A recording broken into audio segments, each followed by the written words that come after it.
Okay, hi guys. This is something I practice with my classes once for 5 minutes every couple of weeks, and I find that it's really, really useful for teaching negative numbers. It is also very useful actually for reminding them of times tables as well. Never assume that they know their times tables. Even the very brightest students, they need to practice it. If you don't use it, you lose it. Now, it's a simple activity, and I like it for a lot of reasons, which I'll go into at the very, very end. But let me just show you what the activity is first. Okay, you need a stopwatch, preferably displayed on a whiteboard so they can see the time going as well. And you just need a ball pen, that's it. And all you get them to do, you do this at the same time as them. You just say, I want you to write 4 lines down. Oh, my hands are a bit shaky. Like this, and that. And then 4 lines across, but making sure it goes over the edge like that. And there we go. Doesn't have to be perfect, that will do, it really will. Now then, as a teacher, I am going to add the digits 1 to 9 in the 9 boxes in the middle, yeah? But I'm going to put them in randomly, and that's why each one of these you do every 2 weeks is different, because you just replace the digits in a different order. So I'm going to go 1, 2, 3, 4, 5, 6, 7, 8 and 9. Doesn't have to be very neat or anything like that. As you can see, I'm not a particularly neat person. Now, just to make things interesting, put 2 or 3 negatives in. I'm going to put a negative in here. I'm going to put a negative in there, and I'm going to put a negative in on the 7 here. And the rules for this are quite simple. It's timed. As soon as you've written that down, they will want to start, and you need to start the stopwatch. But you'll need to explain it in the first couple of lessons that you first do it. It's something I would advise doing throughout the year, once every 2 weeks. It just takes 5 minutes, and it just reminds them of times tables and negative numbers and how they work. And it reminds them how to times them and to add them, because here are the rules. You simply do that times that plus that. And as we all know, 9 times minus 1 is minus 9, plus 4 is minus 5. Then just stick the answer down in here around the edge. Right, once again, that times that plus that. Well, that's going to be minus 12 plus 5, which is minus 7. And so on, around the board. So minus 21 plus 8, which is going to be minus 13.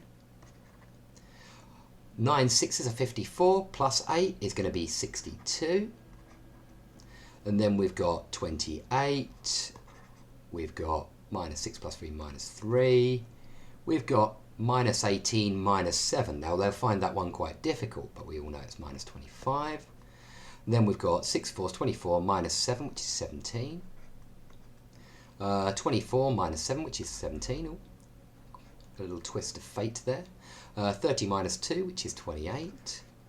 Notice this way we're doing that times that plus that. So we're doing minus 4 plus 9, which is of course 5. And 6 eighths are 48 plus 9 is going to be 57. And 14 plus 9 is 23. That's an interesting one. They might get that wrong. 2 negatives there. Oops, sorry, I've made the 2 look like a 4 there. Sorry about that. That's a little mistake. Okay, 18 minus 1 is 17. Finally, 44, and the last one is going to be minus 42 plus 4, which they will find difficult because it's minus 38. And we're done. Now, what is it I like so much about this little activity? Well, it's very, very easy to do. It requires 0 planning, really. You just need an online stopwatch, so Google can sort that out for you. If you've got an interactive whiteboard or a projector, which most classrooms have, it's easy to set that up.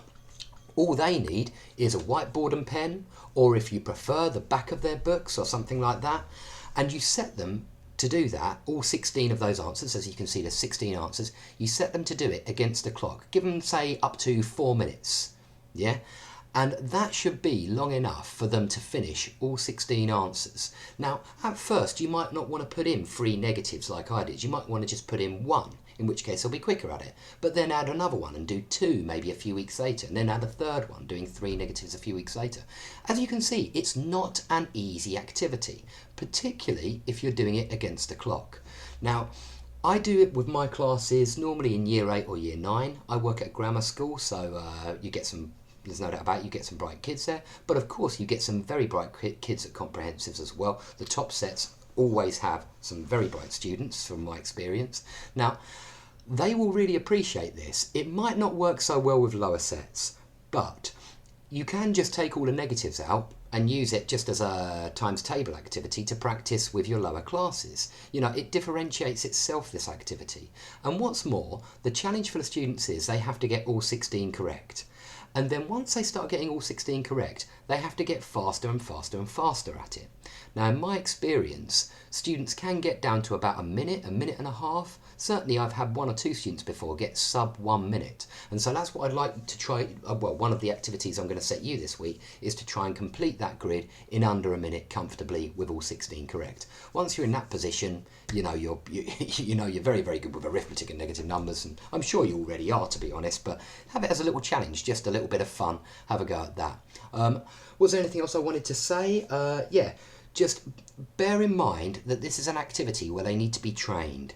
You know, the first time you do this activity, it possibly might not work that well. The second time, it will be a little bit easier. By the third or fourth time, they get used to doing it. And what's more, I assure you, they will enjoy it. They will start to like doing this. And what's more, they do it in complete silence for 5 minutes at the start of a lesson, which is ideal if you really, you know, in the busy life of a teacher, you're a little bit flustered, you've just come in, you need to get them on the task and doing something quickly.